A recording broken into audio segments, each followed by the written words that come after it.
In this video, I'll discuss the exercise of chapter 7, that is respiration in organisms.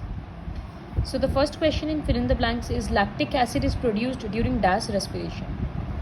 So anaerobic respiration में lactic acid produce हो रहा था.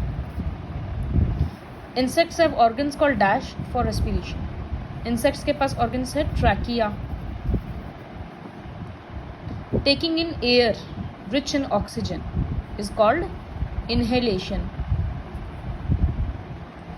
An adult human being normally breathes from 14 to 20 times per minute. Book में लिखा है सारा. Movement of lungs is controlled by the lungs का movement rib cage और diaphragm control करता है, तो वही होगा. Dash acts as the respiratory carrier, hemoglobin. Now match the following. Lactic acid के कारण क्या होता है? Muscle cramps. So this is one. Stomata किस में हेल्प करता है? ब्रांचेस में, पोर्स नहीं है, ये नहीं है, तो रेस्पिरेशन, ट्रांसपीरेशन में. रेस्पिरेटरी कैरियर हेमोग्लोबिन है, पता है. लेंटिसेल्स बताए थे कि ब्रांचेस में पोर्स होता है जो रेस्पिरेशन में हेल्प करता है. So this is 4. और अल्कोहल फर्मेंटेशन ऑफ यीस्ट से प्रोड्यूस होता है.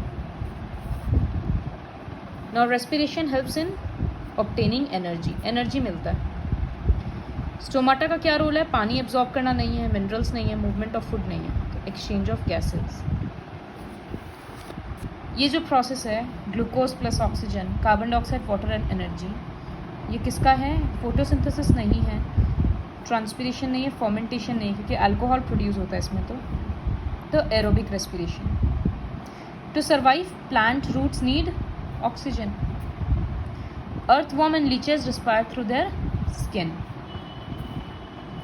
डिफाइंड रेस्पिरेशन मिल जाएगा. Name two processes, name two types of respiration, anaerobic and aerobic. Respiratory organs of the following. Crab के लिए गिल्स, मैन का लंग्स, लीच का अभी देखे स्किन, एंड इंसेक्ट का ट्रैकिया. डिफाइंड ट्रांसपीरेशन, ये अगर शायद बुक में नहीं है डेफिनेशन प्रॉपरली, तो यू कैन गूगल इट और you can write this definition, that the process of removal of excess water from the surface of plant is called transpiration. Define the term breathing rate. वो लिखा है यहाँ पर.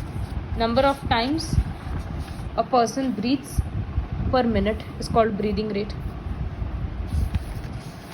Then the next question is, why do we need to breathe out carbon dioxide? Carbon dioxide क्यों breathe out करना चाहिए? This is the answer. High levels of carbon dioxide in the body can be toxic and hence carbon dioxide needs to be removed. फिर है why do we get, E1 का question है, why do we get muscle cramps after heavy exercise? heavy exercise के बाद muscle cramps क्यों आता है? तो ये हम लोग ऑलरेडी पढ़े कि बॉडी में लैक्टिक एसिड एक्यूमुलेट हो जाता है जिसके कारण मसल क्रैम्प्स आता है. सो you'll have to write that human muscles can respire anaerobically. However, lactic acid is produced during this process and accumulates in the muscles. So because of this the muscles cannot continue working for long. They get fatigued and causing muscle cramps. यहाँ तक answer होगा शुरू से. Why do potted plants die when overwatered? ये भी दिखाए थे. Because ज़्यादा पानी देने से soil spaces get blocked and air is remove from it. So plant roots do not get sufficient oxygen to respire.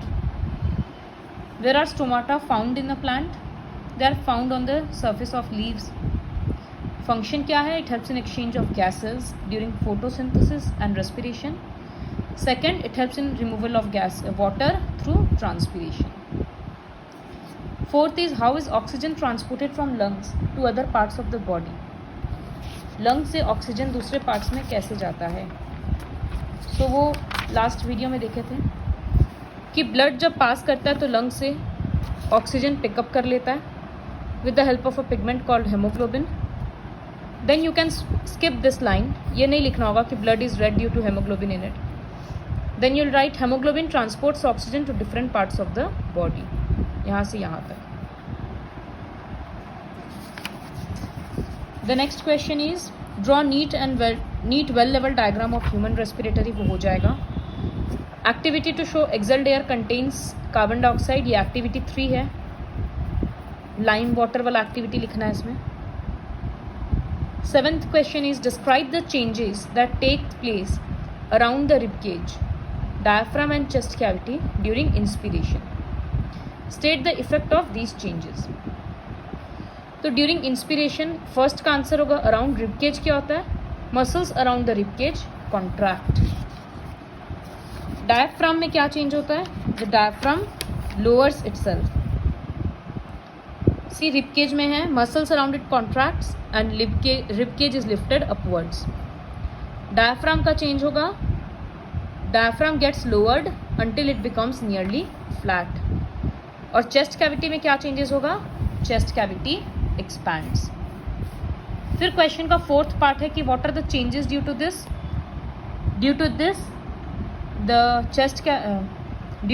partial air pressure inside the lungs falls below the pressure of air outside the body and creates a partial vacuum, ताकि air अंदर चला जाए. तो ये सारा answers लिखना होगा. So with the help of this video, you'll have to complete the exercise of this chapter.